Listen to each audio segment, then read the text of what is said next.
विरार महाराष्ट्र शिवराज बहुउद्देशीय सामाजिक संस्था विरार यांच्या वतीने महाराष्ट्र गौरव पुरस्कार तसेच मिस आणि मिसेस महाराष्ट्र क्वीन स्पर्धा 2025चे भव्य आयोजन करण्यात आले।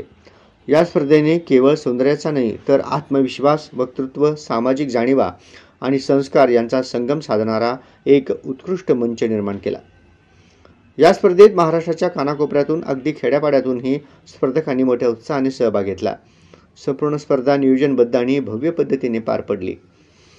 कार्यक्रमास प्रमुख पाहुणे म्हणून डॉक्टर अमित मेढेकर, डॉक्टर निधी मेढेकर, ॲडव्होकेट सरोज इंगळे, ॲडव्होकेट गायकवाड, शिवराज बहुउद्देशीय संस्थेच्या संस्थापक अध्यक्षा सौ खुशी कांबळे, भागीरथी भोईर, सामाजिक प्रतिष्ठानचे संस्थापक अध्यक्ष दिनेश अरुण भोईर, खजिनदार सौ दिशा दिनेश भोईर, तसेच पालघर जिल्हा अध्यक्ष व भरारी पथकाच्या अध्यक्षा ज्योतिताई राऊत आदी मान्यवर उपस्थित होते। या स्पर्धेत पुणे येथे वास्तव्यास असणाऱ्या मूळच्या अहमदनगर अहिल्यानगर येथील कविता गीते यांनी आपली वैविध्यपूर्ण उपस्थिती लावून विशेष लक्ष वेधून घेतले। PhD इन कॉम्प्युटर इंजिनिअरिंग ही शैक्षणिक पात्रता असलेल्या कविता या सध्या एक QA टेस्ट इंजिनियर म्हणून कार्यरत आहेत। स्पर्धेत त्यांच्या आत्मविश्वासपूर्ण सादरीकरणासाठी त्यांना फिअरलेस क्वीन, स्पीकिंग क्वीन हे विशेष किताब मिळाले। तसेच मिसेस महाराष्ट्र सेकंड रनरअप हा बहुमानही त्यांच्या नावे झाला।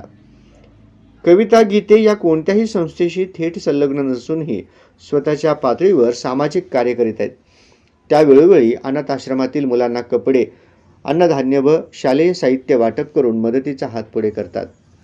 आपल्या सहभागाविषयी बोलताना त्यांनी सांगितले की मिसेस स्पर्धा म्हणजे केवळ सौंदर्य, गोरी त्वचा किंवा परिपूर्ण फिगर याबद्दल नसते। ही स्पर्धा हे स्वतःवर विश्वास ठेवण्याची, आत्मविश्वास वाढवण्याची आणि आपल्या ज्ञानाच्या जोरावर स्वतःचं स्थान निर्माण करण्याची। त्यांचा उद्देश स्पष्ट आहे, महिलांना प्रेरणा देणे आणि त्यांच्यात स्वावलंबनाची भावना निर्माण करणे। त्यांची ही वाटचाल निश्चितच इतर महिलांसाठी दीपस्तंभ ठरेल यात शंका नाही। या स्पर्धेच्या माध्यमातून केवळ सौंदर्य नव्हे तर बौद्धिक क्षमता, सामाजिक भान आणि आत्मविश्वास यांना प्रतिष्ठा मिळाल्याचं उदाहरण म्हणजे कविता गीते यांच्यासारख्या स्पर्धकांनी मंचावर दिलेलं योगदान होय।